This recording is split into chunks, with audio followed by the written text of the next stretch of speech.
Don't be feeling blue, no, no. Shine your light all around, like I know you can do, baby. Yeah, I know you can do. Now some people call me. Welcome, my friends, to the Sage of Quay Radio Hour, your home for free and critical thinking, and I'm your host, Mike Williams. Tonight, my guest and friend, Sofia Smallstorm, returns to the show. Sofia will talk to us about her research into cryptocurrencies, the blockchain, and the enlightenment of understanding. And so, without further ado, here's the show with Sofia. Hello, everyone. It's Mike Williams, and we have another show with Sofia Smallstorm. And Sofia, I always get a lot of feedback from folks. They love our shows. And you talk about a lot of very interesting things. You bring a lot of good stuff to the table with your newsletters, and that's usually the basis of our discussions. With this one, you took a run at cryptocurrencies, Bitcoin and the such, and I know that I'm not an expert in it, and I know that you don't claim to be an expert in it, so this was really your initial dive into understanding it some more. So even before we get going here, I want the audience to know that we are not specialists in cryptocurrencies and don't lay claim to knowing everything about them. But I found your newsletter very, very informative, and it does raise a lot of questions, especially with regard to what we've been told about cryptocurrencies, about it being anonymous and essentially being a way around the current monetary system, I guess I'll call it the central banking system. And after reading your newsletter, it pretty much confirmed and validated what I was thinking, that it's not those things.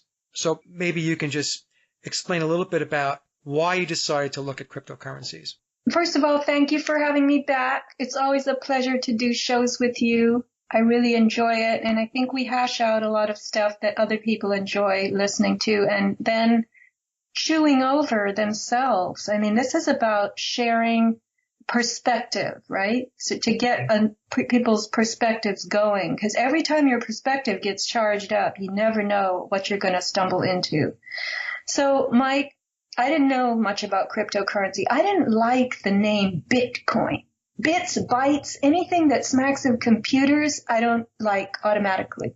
So this Bitcoin thing, somebody emailed me, it was a few years ago, and he said, oh, you should look into it. You should get some. This is the new revolution. And I said, no, just a flat out no. And then I heard that, recently people are making all kinds of money. I had a couple of friends who quintupled their money, and they were just all ecstatic. And then it fell right after that. I mean, it went from like $18,000 to, I don't know what, 8 or something. And I thought, well, what the hell is all this about? Why are they doing this to people? Why are they putting people on this kind of a seesaw?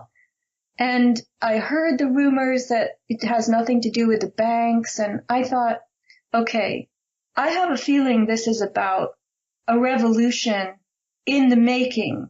But what is it? And I got somehow I stumbled into this word blockchain. Oh, I know what it was. I got some anonymous pitch, a sales pitch email that said, if you think people are making money in cryptocurrency, you should look into blockchains and you should invest in blockchains because blockchains run cryptocurrencies. And it's the blockchain, which is the next big investment, explosion. So I looked at blockchains and, oh my God, it's like peering into a serpent pit. When I started looking into it, the first thing I gleaned from it was that these blockchains are essentially databases. Once information or data is loaded into the blockchain, it's there forever. There's no such thing as deleting it out. And once it's there, it's there. Right. And that's what makes it so-called transparent and secure.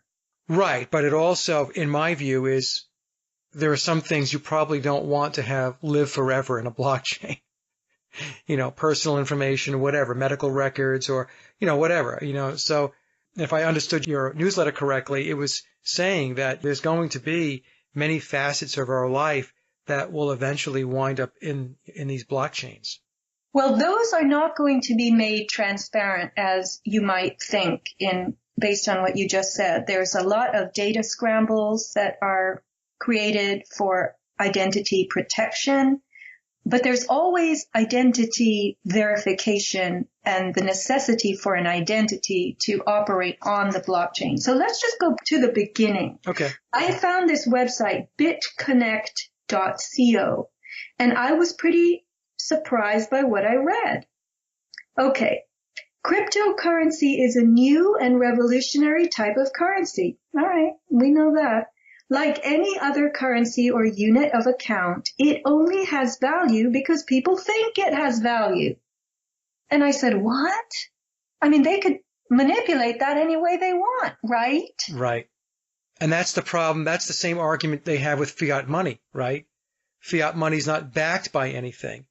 And so it has value to the degree that people believe it has value. But once that belief, for some reason, it goes away or it wanes, the fiat money system collapses. So that's another thing that set off alarms for me. So then I looked at the list of, bullet points. What drives cryptocurrency price? And it said limited supply and the supply and demand. So let's talk about that. Bitcoin, it's only one type of cryptocurrency, but people consider it the Zeus. It's the top dog of cryptocurrencies. Bitcoin has a maximum of 21 million whole units, divisible 100 million times. So Bitcoin isn't infinite like fiat currency is. It's finite. And I said, okay, well, that's something I'm going to have to crunch on. So that is what creates the limited supply. And with 7 billion plus people on the earth, 21 million units is not going to spread very far.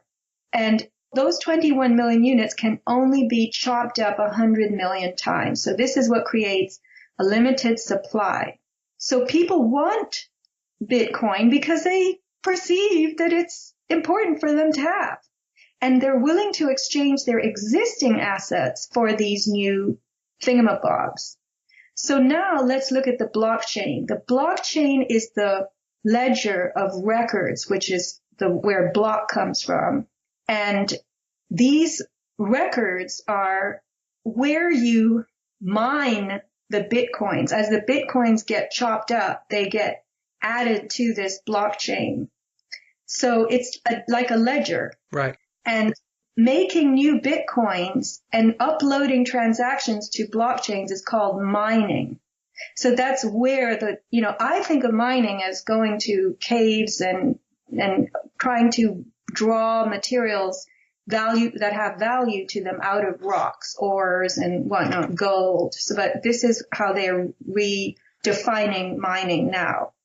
So blockchains are decentralized, and they have this thing called Byzantine fault tolerance. So this term, Byzantine fault tolerance, comes from battle talk. It really comes from this concept of generals who do or do not agree on the method of attack on an enemy. So as it relates to blockchains, this Byzantine fault tolerance is important because a user may transmit or post false transactions on this blockchain. So they have an associated term called POW, proof of work.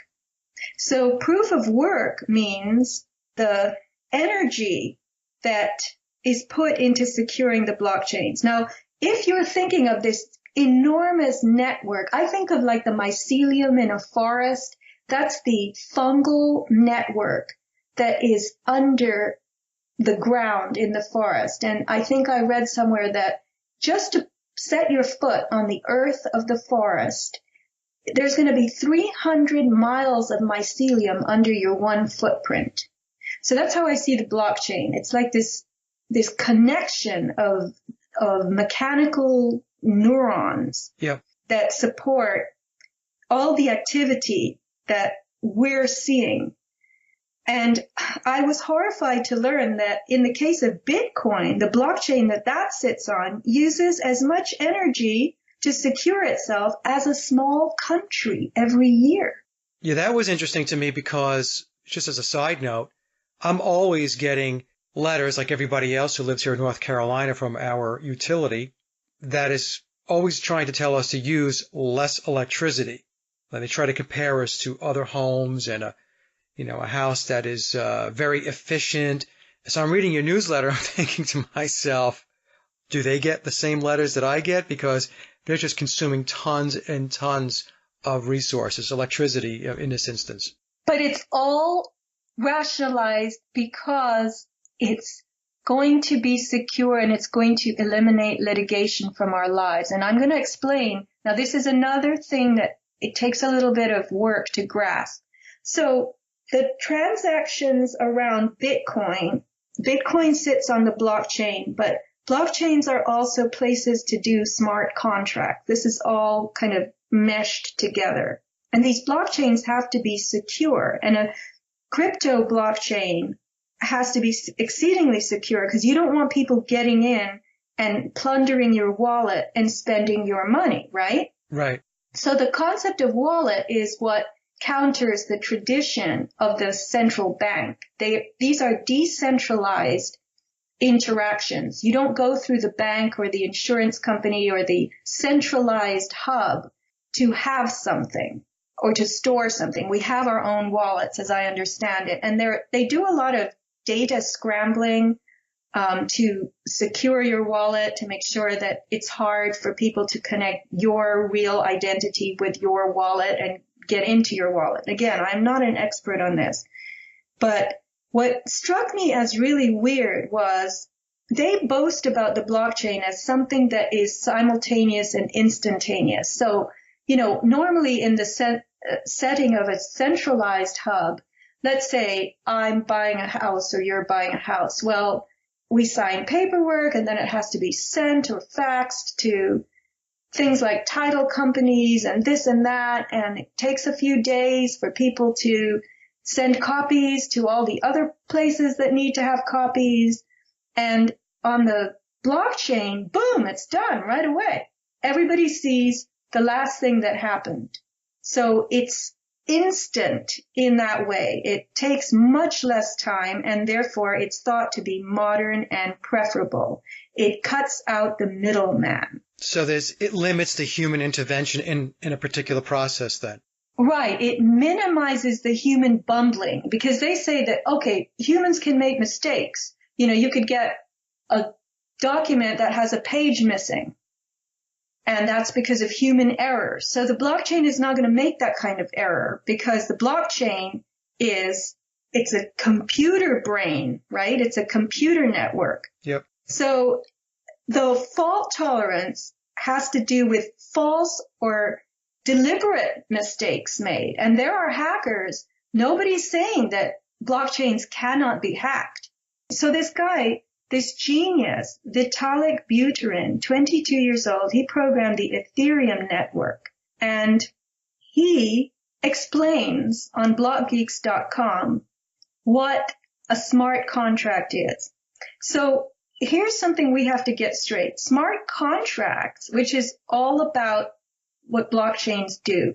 They're not contracts. They're instructions, and they're self-executing. They're called digital contracts, self-executing contracts, or smart contracts.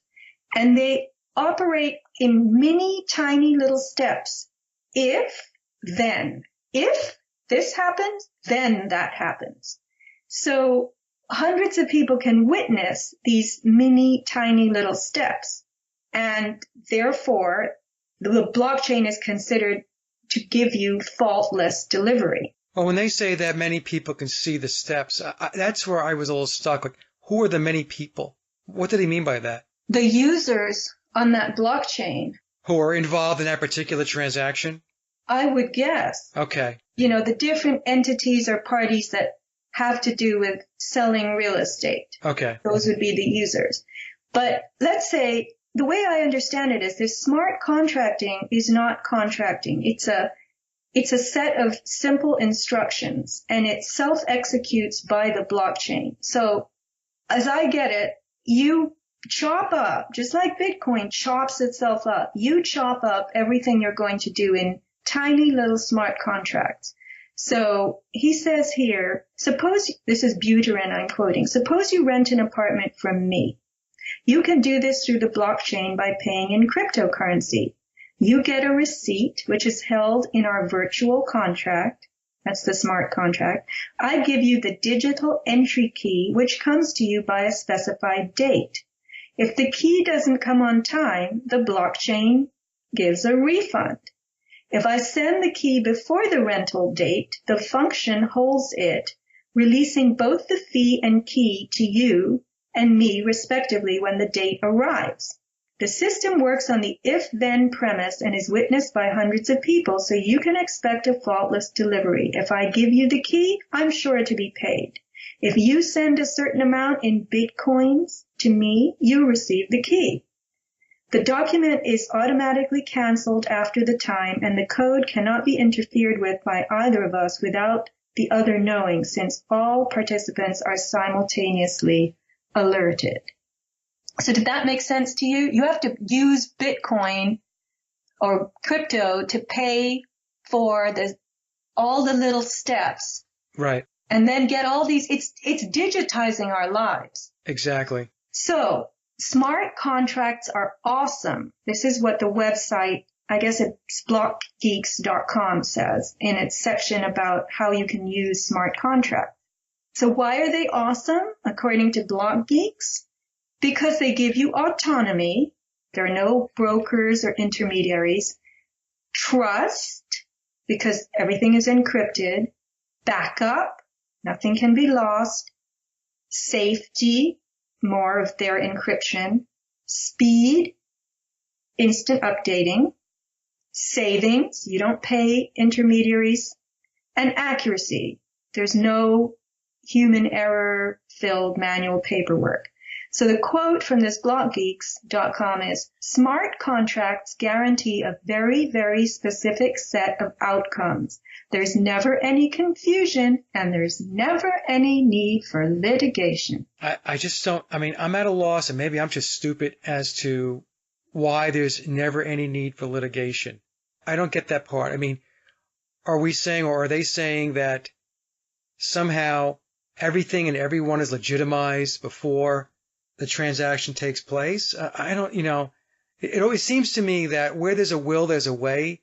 If people are going to corrupt a process or corrupt an outcome, even if it's afterwards, they're going to corrupt it. And if they engage in criminal behavior, then there's going to be litigation. So I don't know. I'm not really sure I agree with that statement, and I'm probably missing something. Well, Mike, I think it's going to take humanity a while to get in stride with this concept of smart contracts and doing everything by smart contracts. And I think, in human relations, there's a lot of misunderstanding, right? Yep. It can happen domestically if people are married to one another and he was supposed to pick up the kid for his dentist appointment at 2:30 and he forgot because he had an appointment or a meeting. There won't be any forgetting if these steps are uploaded to the blockchain. And the families can see that this is what's to be done, and then this gets done. And then, this is just my wild kind of like enlargement of where this is really going. We want all of our human interactions to be on a blockchain, ideally, because then we won't have any mix-ups. And our worst mix-ups, the bad ones, we have to go to court, and we have to have our misunderstanding adjudicated, and we need justice for the mistake that was made through this court system of uniform commercial code, judges and lawyers, right? Right. So I am describing the direction we're going in with these smart contracts and cryptocurrency, because the smart contracts use the crypto every step. We're in a world of commerce anyway. Our interactions are largely commercial, whether we want to admit that or not. So I say we are making a new Byzantium. Remember Constantinople? Now you call it Istanbul in Turkey. That used to be the old Byzantium, and it was a very wealthy trading city at the entrance of the Black Sea. So the new Byzantium, the way I see it, is a decentralized trading platform controlled by self-executing technologies, these tiny step-by-step things. And by the way, it is said that blockchain development is the new sort of, remember when we had .coms as the new booming business? Now blockchain development is the booming business. And if you invest in it, wow, you could get even richer than if you were investing in a cryptocurrency. So I want to discuss my thought here, which I wrote about a while back, about Uniform Commercial Code and the body of law, L-A-W in quotes, that it claims to create for us. And then the new code body of law that we're going to get in place of that. So one of the things that I thought of as kind of a sinister aspect of cryptocurrency and doing everything on a blockchain is you have to have a legal fiction and you have to have a device to use a blockchain. I mean, you can't make arrangements without a device, right? Right. For me, and I'm probably sounding not very enlightened in this discussion, but as I read your newsletter and now we're talking about it, what bothers me about it is it seems to me like we're turning our life over to the Borg. It seems like we are taking the humanity, the human element out of the process. Now, some people might say, well, that's good because humans can screw things up. But on the other hand, it looks like we're just turning it over to an artificial intelligence, and then at the end of the day, what's going to happen is this AI in the form of a blockchain and all this stuff, I can see it where it becomes the final arbiter. You're just going to live your life and you're going to be ruled by data and by computer programs and computer logic. Maybe I'm in my own way on this thing. Maybe I'm just not seeing it how others are seeing it. They might just think I'm a dinosaur, but those are my thoughts. And I'm trying to get my head wrapped around, well, maybe I shouldn't be thinking that way. Maybe I should be a little more progressive with this. But I just keep getting stuck with not trusting this type of entity, this type of technology. Right, Mike. I think, you're really reflecting a generation of human beings that never needed this stuff and doesn't want it and has no use for it. But we've all birthed children. You're saying I'm old, is what you're saying.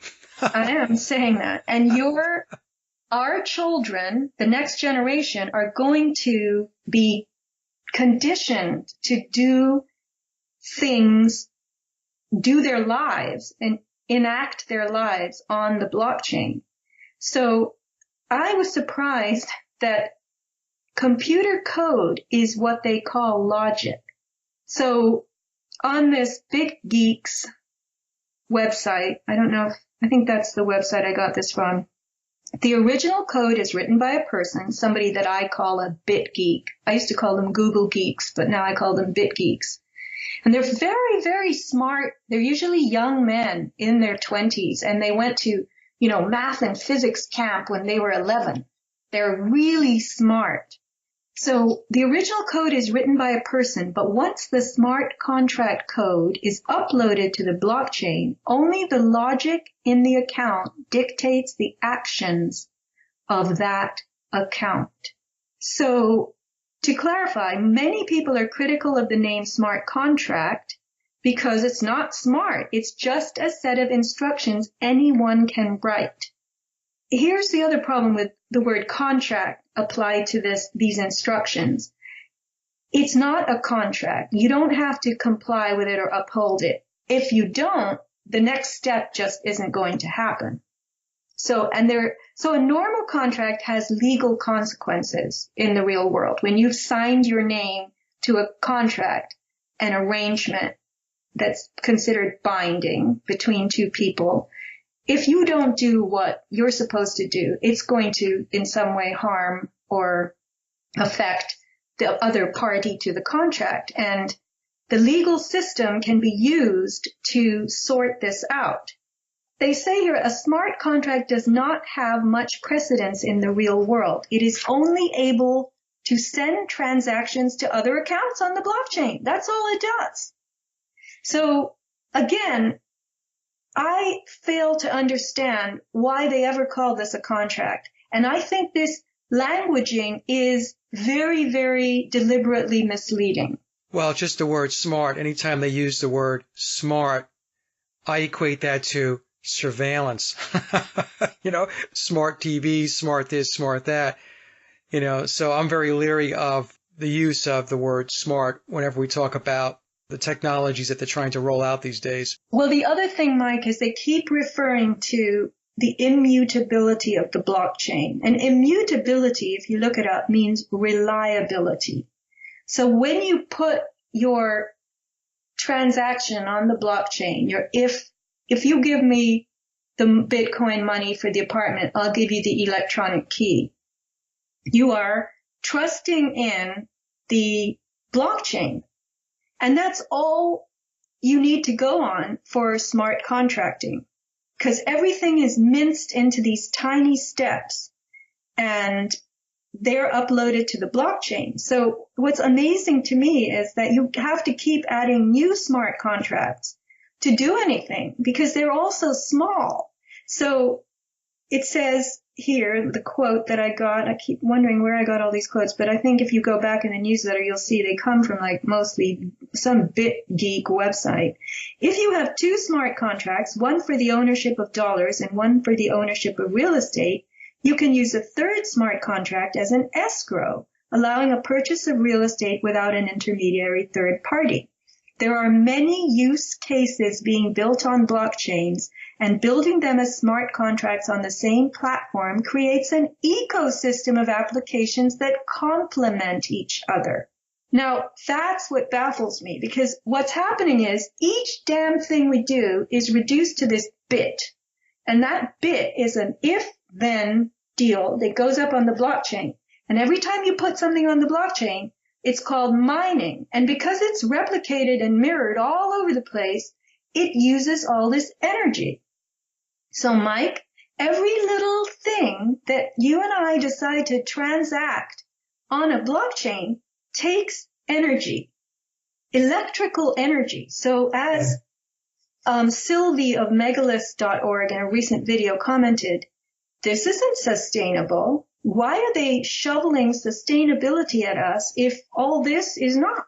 Well, that was my point before when I was saying I keep getting these memos from Duke Energy here saying where I stand energy use-wise in my home versus my neighbor versus an energy-efficient home. They seem very, very concerned about my energy use at my home, but they don't seem to be very concerned about the amount of energy that this blockchain is chewing up on any given day. That they just don't seem to care about.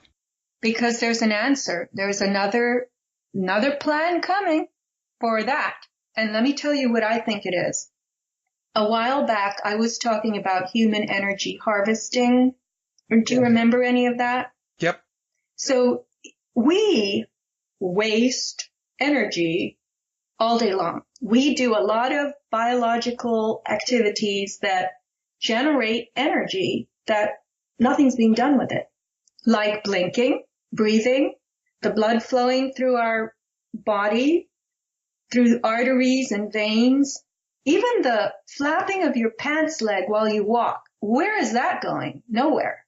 It's ruffling air, but it's not doing anything. So modern technology has determined that by attaching piezo nano wires to these rhythms, these motions, like to your pants leg, to your invasively into your skin, to hook into your tissues, they can draw or harvest the energy which is felt by rhythm, felt as rhythm, mechanical force, which also translates in physics to frequency, and they can convert that into millivolts, electricity. So each of us potentially, in my crazy imagination, could be wearing a little device that has electrodes and hooks going to various parts of our body and clothing.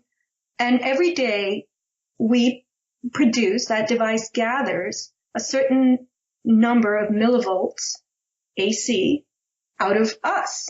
And then we put that into our computer and it uploads this to the blockchain, this energy, or it contributes this to the blockchain to run our little interaction. So each of us is actually supplying our own human energy to the blockchain for our own stuff that we transact on it. So we generate energy credits, and it sounds like, well, and if you don't generate enough energy credits, well, then you're not going to be able to do certain things until you get the amount of credits you need in order to transact or to do something. It's kind of like sci-fi at this point, but 10 years ago, if we talked about this, people would have thought that it was science fiction. They would have thought we were absolutely out of our minds. Well, it's going to be necessary because the way they'll frame it is this. If you don't want to harvest your own energy to support your own stuff on the blockchain, then you use the regular energy, electricity, and that's going to be incredibly expensive. You will be charged hellish fees for using the grid. You have to contribute your own watts or whatever, volts rather, to the grid. To me, it's very disturbing. It really is, because I look at this whole thing, as much as they're trying to sell it as some kind of panacea, as another control mechanism. I'm sorry for those that are out there that eat, breathe, and crap this stuff, and they love it. They love blockchains and cryptos and all that stuff. I just don't see it that way. I look at this and I see this as more perfume on a pig and trying to convince people that more control over your life is good for you. You're going to benefit from it like you wouldn't believe. And I just, Sophia, I don't believe it. And I also don't believe that it's anonymous. I don't believe that it all doesn't roll up someplace. I don't believe that there isn't a data gathering and data assessment. I don't believe there's no vetting being done. To me, this is no different than any kind of other type of database where people are putting information in, like Facebook as an example, where what you feed into Facebook could be sliced and diced every which way from Sunday. And I'm looking at this the same way. And I'm sure I'm going to get emails of people going to say, you're just stupid, Mike. You just don't understand it and everything else. But I am not getting a good feeling about this. I don't know where you're at with it. Well, again, I'm not a very high-tech person.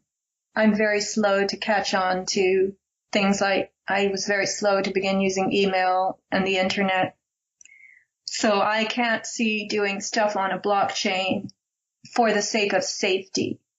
And what's happening, Mike, is that people are not looking at each other in the eye any longer. I mean, this whole Airbnb thing and Uber and these are all decentralized interactions between people. Yeah.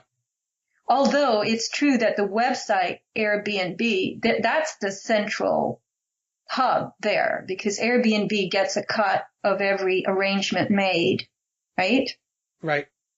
So there's a central something going on.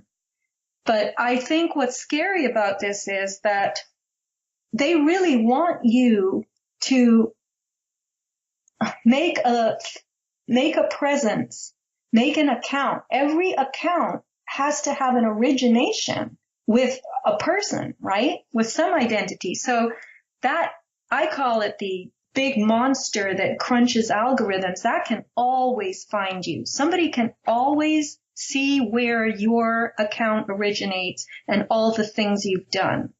So this issue of, well, it'll be so transparent and safe and clear, and every step will be laid out as this tiny little bit. And the next step can't take place in smart contracting unless the first step, it takes place and is done right. So what really got me thinking was this Luna coin.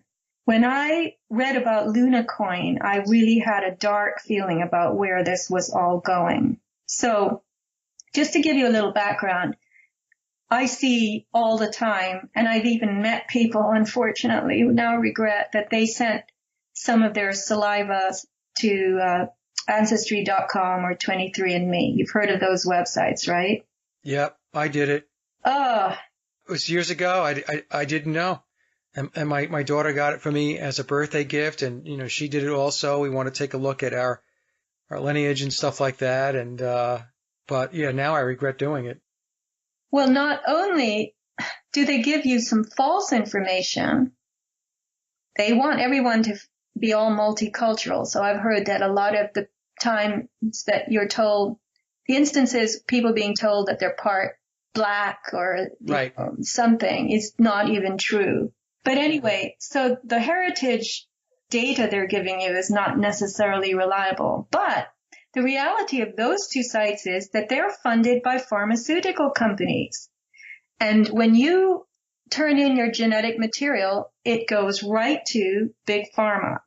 And it's analyzed, and God knows what they do with it. So this new thing, I'm just going to read it to you. Luna Coin is an opportunity to trade a cryptocurrency for DNA samples. The company that creates Luna Coins is Luna DNA, and it traces back to the genetic research firm Illumina.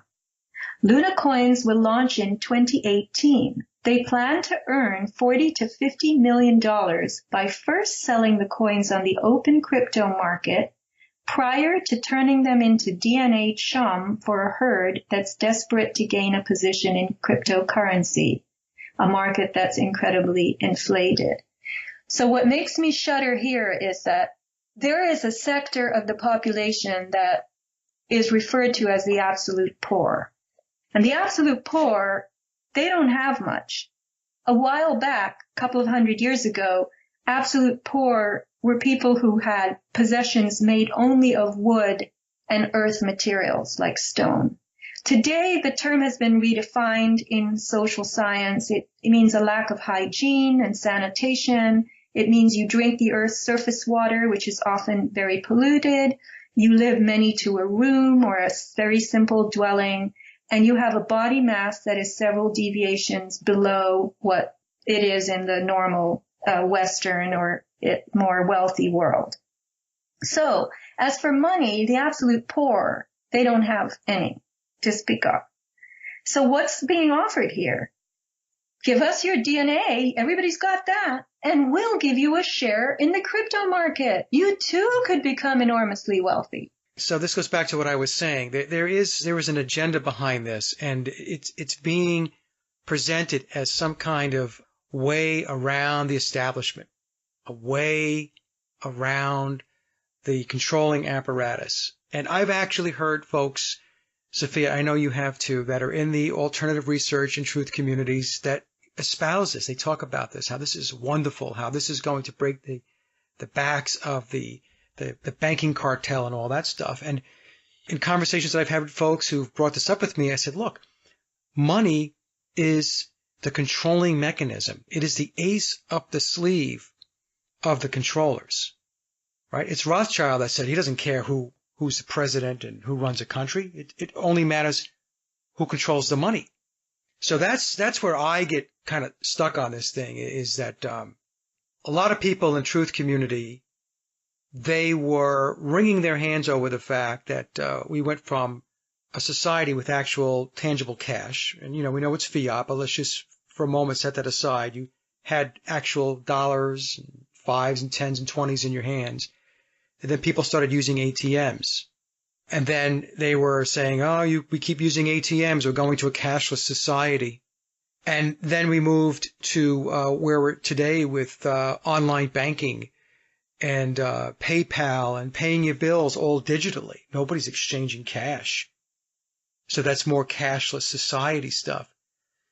And to me, this is really the end game. This is where there won't be any more cash. Everything's got to go through this blockchain. Everything's got to be in cryptocurrency. And the downside to that is that if you are a dissident or you're not playing ball or, you're engaged in something that they don't want you to be engaged in, saying things or promoting things or whatever, that are anti-establishment, anti the agenda, then, like that, they'll turn you off. And this is what a lot of people in the truth community and the alternative research community have been warning about for like a decade. And to me, here we are. We're on the precipice of this actually being implemented. And there are people in the community who are saying this is wonderful. This is going to circumvent and do an end run around the central banking system. And I just do not buy it. Well, Mike, they've rewarded the initial investors in Bitcoin with They did. Escalating wealth or a seesaw. They're on a seesaw. It can escalate, it can go down. But that's how they brought a bunch of otherwise naysayers into their field. And in order to use cryptocurrency, you have to have a recorded identity. And what they're doing with this Luna coin is they are pulling in, luring, roping in the undocumented people of the world. They're all going to have to be documented if they want to have a share in the crypto market. And that documentation creates a spot for every human being on the world's ever-expanding AI blockchain grid. This is the trap, right? Yep, you're exactly right. So crypto for everyone, no human left behind. Use your spit, use your DNA. We'll take that. And never mind what we do with that. Everybody's got DNA to give. Everybody. And with that, they pull you into documentation, into the legal fiction. Now they've created a legal fiction for every single person, which fits into, it'll plug into the new code. And the new code is this machine logic. That's going to take the place of uniform commercial code. They say themselves, there's not going to be no need for litigation. Just use our code. And the thing is, there's no value. I mean, there's no value. The value is all perceived. That's the thing that gets me is it's not backed by anything. Again, to a lot of people, I might be sounding like I'm a dinosaur, right? But it's not backed by gold. It's not backed by silver. It's not backed by anything that's tangible. It's just like the fiat currency. You just have to believe it has value. And as long as you believe it has value, then it's going to have value. Now, you had something in your newsletter, Sophia. Let me read this from page 6. This was an eye-opener, right? This kind of just sums it up. And this was a quote, and I'm not really sure where it was a quote from. Maybe it was a website or another source that you pulled this from. But it said that from the cradle of civilization when money was first invented, people could own money. Eventually, entities that people imagined, such as states and companies, were able to own money. Now, for the first time in history, a machine, in quotes, logic, can independently own money. It so happened that soon after corporations could own money, they were awarded more rights than people themselves. Look up corporate personhood. So now what? That was perfect. When I read that, I thought to myself, you hit the nail right on the head. So now machines, code, computer programs are going to own the wealth? I don't know. Right. Well, that's the answer. Everybody complained about banks owning the wealth and creating the wealth. Well, okay, you didn't like that. Try to like this. Yeah. So it just, to me, just reeks of, it's another scheme. It's another step toward the centralizing of the world. What I see them doing now is basically tidying up and really ratcheting down where they need to sew certain things up. And I see stuff like this, and it amazes me, the controllers and their apparatus, they're very slick. It's brilliant in a very evil way, because everybody is thinking that they're going to go knock down your door and they're going to run into your house and take your money, hold you by your ankle, shake you upside down and get every coin out of you. And everybody's looking for some kind of physical interaction, some kind of physical confrontation that's going to take place where they're going to have to take something from you. You're not going to get it from me. I'm not going to give it up. You're going to have to come and take it. But the thing is, they don't have to take anything. All they do is they roll stuff out like this and people give it up. So there is no physical confrontation. The people that control, they're very patient. They're very, very patient. And they will just keep plodding along incrementally, methodically, rolling things like this out until they get exactly what they want and they reach their end state. I know it sounds like doom and gloom, but this is what I see. It's like people saying, they're going to chip us all. I'm like, we don't have to chip you. Everybody's walking around with a phone, or some kind of other technology that will do the same thing as an RFID chip.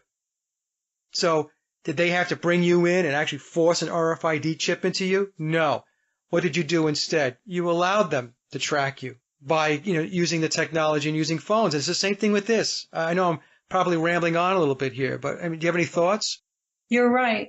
The way that they've done a Hegelian trick on us, because everybody complained about paper money and the banks ad nauseum, complaining for decades. And so they said, all right, here, you don't like the banks? Here, this doesn't have any bank. And the same people who were grousing about the banks just leapt at this stuff. And, people write to me and they want to know if I will take Bitcoin on Avatar products, my store, to buy whatever, iodine or magnesium. No, I don't want to take Bitcoin. That's the last thing I want to take. Yeah, and I think what's going to happen is, and you mentioned it earlier in the show, in our discussion, that they're going to level the playing field at some point. So the people that got into it early, and I'm not talking about the little guy that got into it and made some money. I'm talking about there were major investors in Bitcoin, many of them coming out of China. They were rewarded for getting in early in the game. And I equate it to the same thing as insider trading. They have inside knowledge of where it's going. And so they're able to capitalize and leverage and taking advantage of an opportunity. They're opportunists. But what's going to happen at some point is it's just going to settle out. It's going to be, nobody's going to be better off for it. It's just going to be a much better system to track and surveil. That's my view. So the people who are going to make a lot of money at this are going to be the people on the front end. And then at some point, there's going to be a line drawn in the sand that's going to say, okay, you guys got your money. Thank you very much for helping us advertise, market this, and pump it up. God bless you. Everybody else, they're going to flatten it. I'm not going to say they're going to cave the economy. What I'm saying is they're going to make it no better than it is today with fiat currency. Because they don't want anybody, they don't want people being wealthy. They don't want people walking around with money in their pockets. They want to control you. That's what it is at the end of the day. And you can't control people who have a lot of money sticking out of their pockets because these people can go off and go do things. They can be entrepreneurs or whatever. So I don't know. Again, this is what I see coming down the pike, and I'll say it again. I know I'm going to get a lot of flack for this, but whatever, guys. I mean, email me, and if I'm being a dumbbell and I'm not getting this, then send me your logic and your rationale and explain to me why it is I'm wrong. Well, Mike, there's the issue of utility. So you keep saying people with a lot of money in their pockets. Well, I don't know if we'll use the word money for much longer. It might be people with a lot of Bitcoin. Right. Or people with a lot of some other kind of cryptocurrency. So if you can't use this thing called Bitcoin or some of the other ones, Luna or whatever, Ether, it doesn't have utility. So apparently what gives these cryptos their utility, their price, their value is that they have utility, meaning people will accept them, and they have the higher the mining difficulty and the energy usage, that gives it a higher price and it can be used for an investment. So this part I don't understand very well. I guess if you don't have that much of it to be divided up, then it's more difficult to mine, to obtain it. I don't know. I don't really understand this mining thing myself, but the limited supply. But what strikes me as kind of not fair is that anybody can make a cryptocurrency and put it out there, that somehow that cryptocurrency is endowed with more importance because of the manipulation of public perception. So I don't know who originates cryptocurrencies, but I assume it's the powers that be, various members. And you have to have a lot of sway to sway public opinion such that your new crypto becomes the sought after crypto. So it could be that Bitcoin, which was used just to create awareness and herd a lot of people into this, will lose its value, and some other very esoteric, very difficult to obtain crypto will have the highest value down the road. And how is anyone going to know which one goes up and which one goes down? Because I don't see how, even though it's supposed to be transparent, I don't see how we really can, if it's all fair and square, which we know it isn't. So we're not going to be permitted to see which one we should invest in. It's going to be part of a manipulation scheme. Don't you think? No, I do think that. In fact, I watched a video, Sophia, maybe about a week ago or so, and in that video, I guess there were some new cryptocurrency offerings by various companies, and people, in the hopes that this was going to take off, invested. Some people invested tons of money into it. I mean, I'm talking about average everyday people who put $10,000, $20,000, $50,000 into this. And, then they got their wallet, which basically is the GUI. It's the user interface, right? Where you can see what's going on with your cryptocurrencies. And within a short period of time, the whole thing tanked. And they lost their 10, 20, 30, 40, $50,000.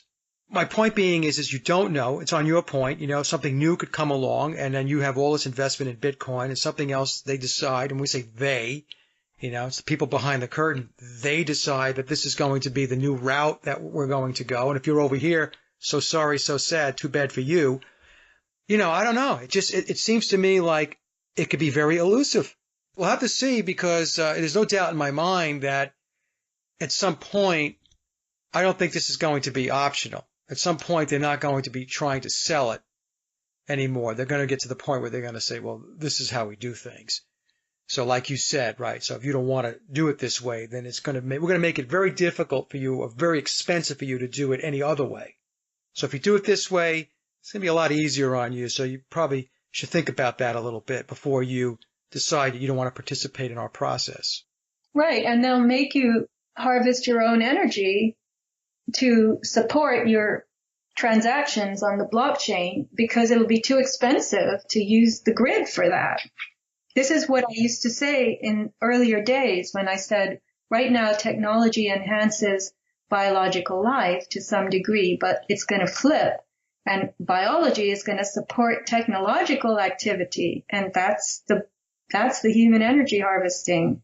And I think the most sensible use of it, I put that word sensible in quotes, is, if these blockchains take so much energy, the energy of a small country, just to run Bitcoin, then it's not energy-friendly technology. And they're going to ask us, they're going to say, well, you're doing this for yourself. You're using the blockchain to, purchase or whatever, make agreements.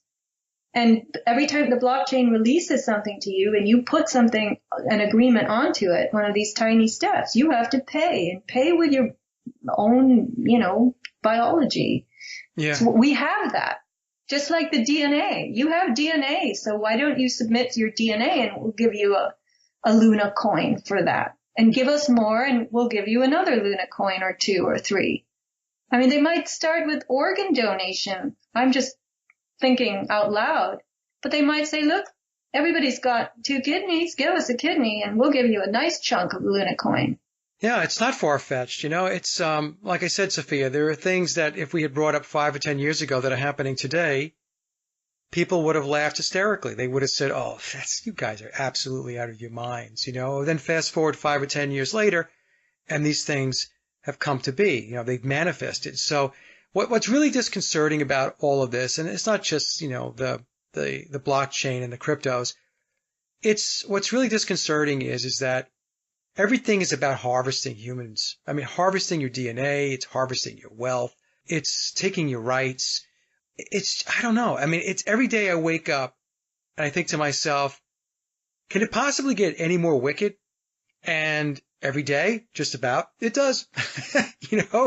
Something else comes rolling along. And maybe it's because, we are looking into this stuff, so we're maybe more aware of the initial signs that they're going someplace, or they're going to try to implement something. So we become aware of it in the early part of the process, whereas most people don't pay attention to it. So they don't really maybe see the level of wickedness that is being cranked up, or that is eventually going to come our way in a different shape and a different form.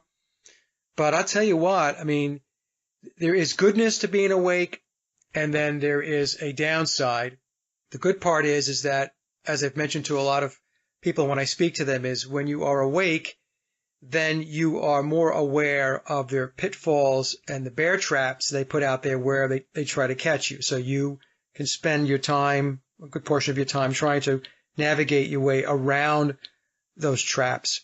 The downside is that it doesn't always lead to happy thoughts every day. And there are some people who walk around life and, they don't give any thought to any of this stuff and they think everything's just great. How's things great? And you're thinking, well, things really aren't great, but wow. So I don't know if I'm making sense here, but that's like two ends of the spectrum, I guess is what I'm saying. I mean, it's all about how you define what keeps you going. And I think that's what it boils down to. And if this kind of stuff excites you and you want to be in the seesaw where you could make money on a cryptocurrency, it's no different from the stock market. I'm imagining that a lot of people who were sitting on silver, which became quote unquote worthless, right, after that was manipulated, have traded in their silver to try to make it up through Bitcoin. And maybe they did. And what will happen if they plummet Bitcoin and raise silver, right? They can play those two against one another. Look, I know people that lost an enormous amount of money in 401ks when the stock market tanked. I know one person in particular had a ton of stock in Lucent Technologies. Remember Lucent Technologies? Lucent went belly up and the stock crashed. And that person had invested essentially their retirement into Lucent Technology. And at one point, they were sitting high and mighty. Lucent stocks were doing very well, and they were sitting pretty. And then just like that, the whole thing disappeared. And that happened with a lot of people, not just with Lucent, who were investing in stock portfolios. And here's the thing. Most people who are investing, like the average person investing in their 401ks at work, they don't know anything about investments. They don't know anything. And they leave it to the company investment vehicles where they have a prospectus and they say, well, this is what it's about and this is what you could expect. There's no guarantees over the long run, 2 years, 5 years, 10 years from now. History has shown this type of stock and this type of industry grows at this rate and pace and so on. But the thing is, most people haven't a clue and they invest blindly into things. And they can have a good ride for a period of time, but then typically there comes a point where the ride is over and it stops, and then there's a lot of loss. I've seen this with a lot of folks that I know, because I used to work in the corporate world, where they try to make a big bang in the stock market for their 401ks, and then when the stock market tanked, going back, was it 08, 09? Then what they did is they then were hustling to find the next biggest thing that they can invest in order to make up the losses. And usually when you're seeing like big returns on something, especially initially, it's high risk. They are high risk investments. And people ignore that. That it's almost like Sofia, like they go to Vegas and they're gambling. And maybe I should take the word almost out. They're gambling. They're gambling, and I see this whole thing with the cryptos as kind of in that realm because people are jumping in and a lot of people don't understand it. They're just like, oh, I'm going to do it because some pundit or talking head on CNBC said, this is something I should be in. And he wears a nice suit and tie. I'm going to listen to him. And they go and do it. And I'm telling you, I think that at some point this whole thing is going to come crashing down. Well, Mike, again, what motivates us is different for each person. And I really am taken with the interview that I did with Martin Kenny. In that interview, he used a word that I hadn't really heard before, and I wasn't conscious of it. And it was the word inner standing as opposed to understanding. Yep. And he said that his life changed when he began to go in the direction of inner standing, which in his case was to go within, was to quit his job and come to a grinding halt and re-explain everything to himself. The whole universe he had to explain all over again. And I phrased it this way when I was listening to him. I said, when you leave the world of understanding, the realm of understanding, where you're actually submitting. You're standing under authority. You go to school to understand what the teachers are teaching you, which is in the textbooks, which has been established as the bona fide education. This is what you have to know. This is what the state wants you to know. So it's all about submission, agreement, and a yielding, and nothing that comes from yourself. They tell children to sit still, don't look out the window, don't do this, don't do that, don't ask questions. We're going by, the curriculum, what's in the textbook. And then you get to be an adult and you have to submit to all kinds of regulations and rules and contracts and authorities and agencies. And this world of understanding is a soul-killing realm. So once you leave that declaratively and you go to inner standing, the whole rhythm of your life changes. You're now on a different metronome. The beat has been replaced by something very new, very fresh, very uncharted, and very unexplored, and it all pertains to you. And that's where I think everyone needs to be. I think people are investing in Bitcoin because other people are. There's a lot of copycat, frantic, anxiety. Oh my God, I lost money in this. Maybe I can make it up here, or maybe I can make a few $1,000s and put an addition on my house or whatever. But inner standing is going to take you to all the right places. That's what I have come to believe. And in order to do the inner standing thing, you have to work up your independence, your courage, your patience. Maybe you wake up every day and you say, inner standing, what are you going to show me today? And wondrous things can happen, including making money. Opportunities come from inner standing, not from understanding. Slavery comes from understanding. That's exactly right, Sofia. And our lives, the whole thing is built around submission. And I also want to recommend to the audience that the show that you did with Martin Kenny, that they watch that. And I will put that in the description box below. I'll also put the show that I did with Martin in the description box also. I want to say that when I first got introduced to Martin or Martin's work, he was still is a breath of fresh air. I mean, he's a young guy. I would say, I don't know how old he is. I would say maybe he's in his 30s. Where he was and where he is today really is an inspiration, should be an inspiration for a lot of people. So the whole concept of understanding versus understanding is very, very important. It's a very, very important concept to grasp.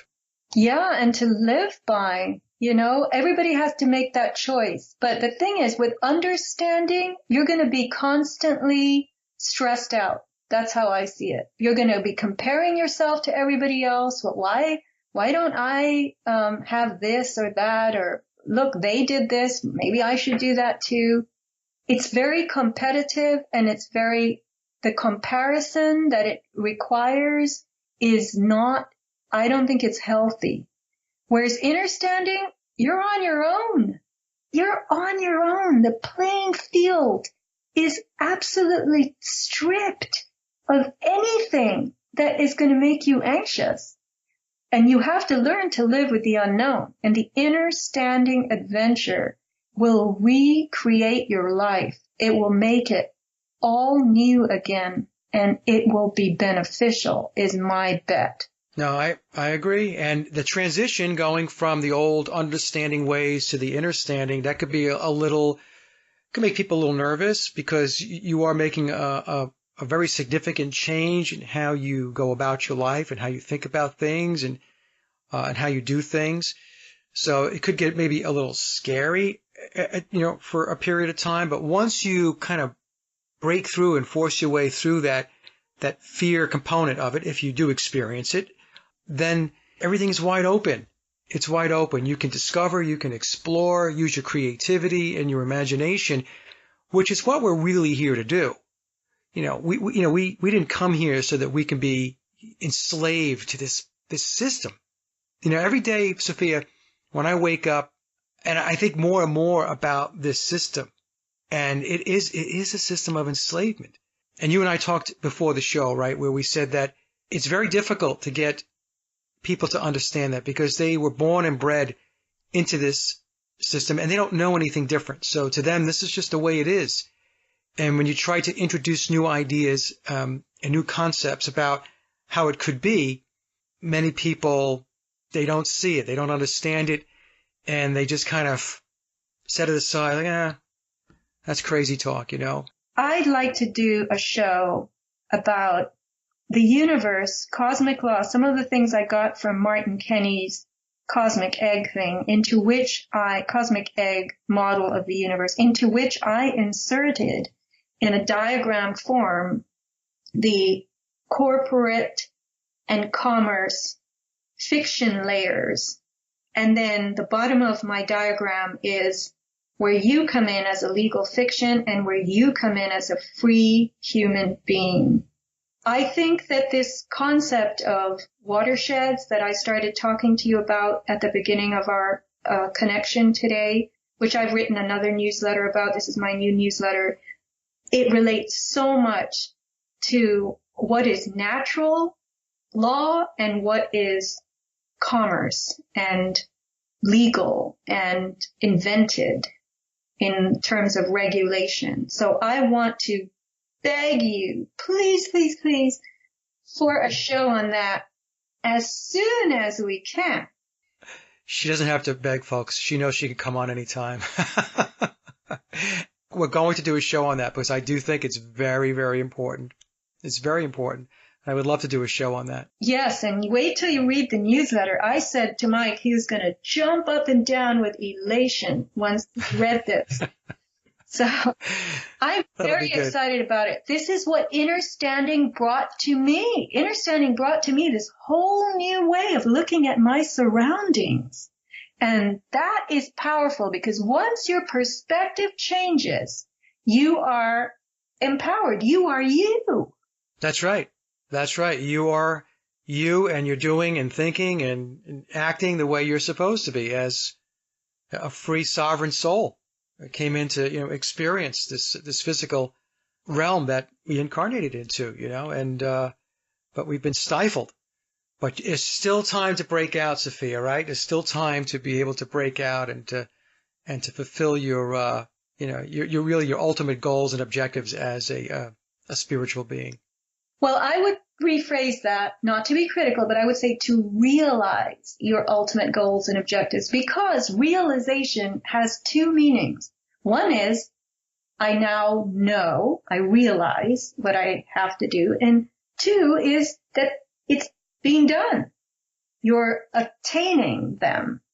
When you realize that understanding is what you're here to do, not understanding, then you are putting your first step forward, your first foot forward into realizing, obtaining, and being and moving into that terrain. And it's your terrain. It's for you and it's created by you. But anyway, I'm very excited about my new newsletter, and I'm going to make a pitch for my newsletters here. If people like listening to these shows, you will like reading the newsletters, I believe. And that's what I'm being told. And the newsletters are my effort on a monthly basis to think about what have I learned this month or lately, and how can I write this up in an entertaining way, pulling 2 or 3 strands together so that people see things completely differently.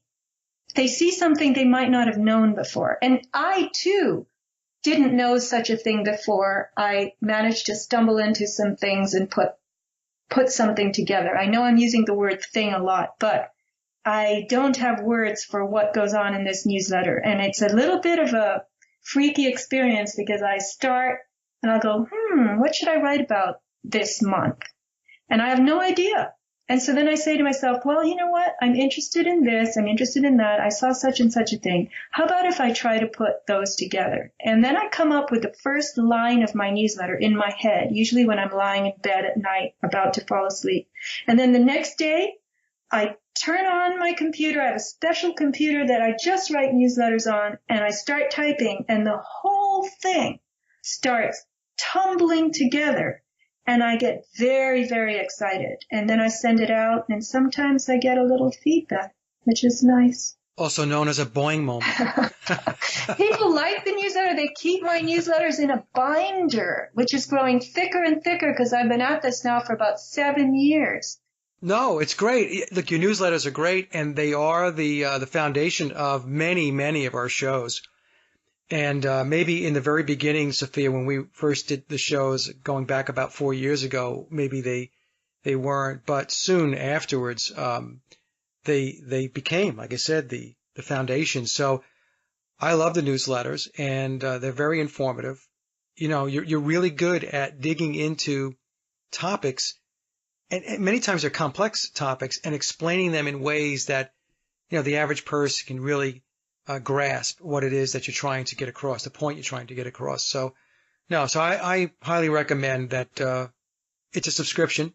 So I know you have some free ones on the website, but it's well worth the price of the subscription. It's, you know, spend some time reading some stuff that is that's interesting. Well, what I like about what I hear from people is they enjoy reading it. They usually read it in bed. Catherine Fitz reads it in the jacuzzi. And then I have a friend who takes himself out to dinner just to be with my newsletter as his companion and read it. So you can imagine, I think this is kind of interesting. The way I describe it is like this. If you have a dog and you throw him a special treat, he will snag it in the air and then he'll rush over to the very comfy rug by the fireplace where he'll eat it. And that's how people read the newsletter. They take it over to the rug by the fireplace. So your newsletter is the treat. I mean, I've just been told this by people. And then people go frantic because they lost an issue or they misplaced it or it came in the mail, but they don't know where they have it. And could I please send another one because they don't want to have a hole in their binder for that one. So I really like it, but here's the small tragedy. I know this morning I woke up with the exact beginning and theme of my next newsletter, but now I can't remember it at all. You will. It'll come back to you. Well, anyway, I'll figure it out, but I invite people to read some samples. Usually every year I put up 2 or 3 of the good ones, the really good ones. You can subscribe, you can donate. I usually ask for a minimum of $50 a year. And I know it sounds like a lot, but seriously, this is a different path, my little newsletter adventure every month. And I know people like it because they tell me that. And I love writing it for all of you. So consider and do so if you want. Try it out for a year. And thank you, Mike, for the opportunity to discuss what's in them. Oh, you're very welcome, Sophia. You're very welcome. I mean, for $4 a month, seriously, it's more than worth it. Now, I did want to ask you before we head out here, anything that you want to talk about that's new in your store? I started reading The Iodine Crisis by Lynn Farrow, the book, and now I'm raising my own iodine dose because I have to say I realize that iodine is extremely important. So before you get the book, which I'm hoping to carry, I'd really like to sell this book. It's very, very informative. It's written by a journalist who had breast cancer and went out to find out everything she could about breast cancer and bumped into Dr. Sherry Tenpenny at a conference who told her, well, you should look into iodine. And that created, that was inner standing, leading her into an adventure. And I thought I knew a lot about iodine, but there are things I'm learning from this book, and I really want to get that boing that you get when you take some more iodine, right? So right. That's what I'm going to do, and I'm going to finish the book, and I might write a newsletter on iodine soon, an update. I have 3 kinds of iodine in my store. One is extremely inexpensive. It's made by a chemist for me at a very reasonable price. It's $20 for a full ounce. You don't even need water to take it. It doesn't have alcohol. It's the nascent iodine that's on my health page in avatarproducts.com. $20. So just scroll down till you find it. Definitely try it out. I send a little flyer with all kinds of very cool iodine information that I created myself, the flyer. I would say to everybody, a drop of iodine might take you on an inner standing adventure. It probably will. I take iodine every day, not as much as what you were telling me that the book says. But what I'll do, Sophia, is we did the iodine show, I guess, about 2 years ago.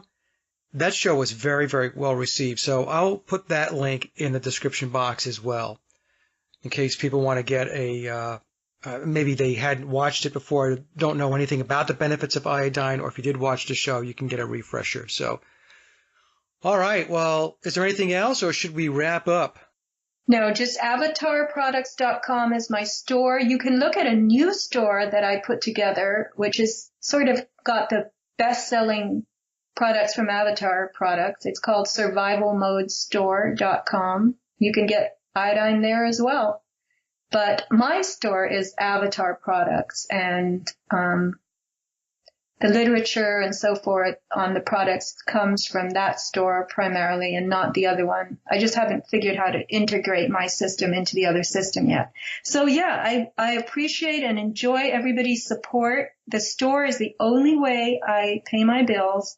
So I'm very happy to receive customers, new customers, repeat customers. I have a ton of repeat customers who surprise me all the time. And that's a joy to have that kind of surprise. So, okay. Thank you, everyone. Thank you, Mike. And we can finish up. You're welcome, Sophia. And the next show, we'll catch up with your next newsletter. Thank you, Mike. All right. Bye-bye now. And that concludes another Sage of Quay interview. And I hope you enjoyed the discussion as much as I did. Links to my guests' websites and social media are listed in the show notes below. And as always, I'd like to thank everyone for listening and visiting the blog. You can get to the blog by typing in sageofquayradio.blogspot.com or simply head over to our hub website at sageofquay.com. Also, if you get a moment, please visit laboroflovemusic.com to listen to my album, Leaving Dystopia. And remember, live in truth and always serve creation. It's really that simple. See everyone next week. Be safe, enjoy, and God bless.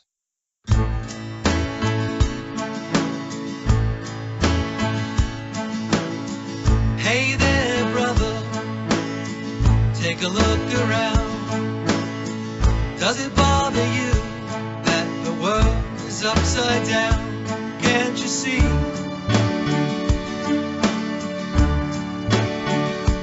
You're not free.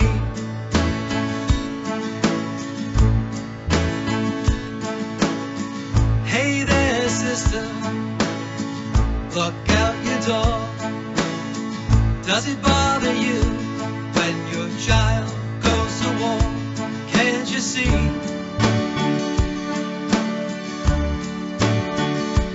You're not free.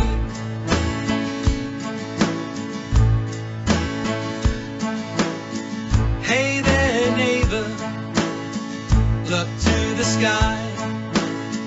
Does it bother you that your life is a lie? Can't you see?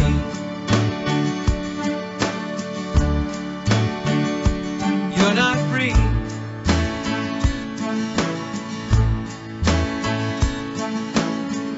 I know you can be if you try. I know you can be if you try.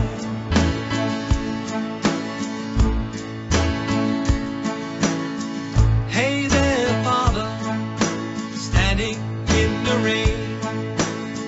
Does it bother you that you never took the blame? Can't you see?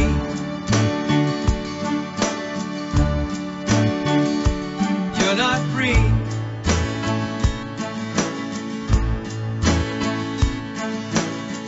Hey there, mother, time is passing by.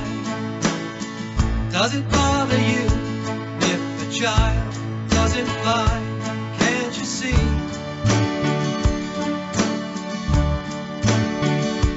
You're not free.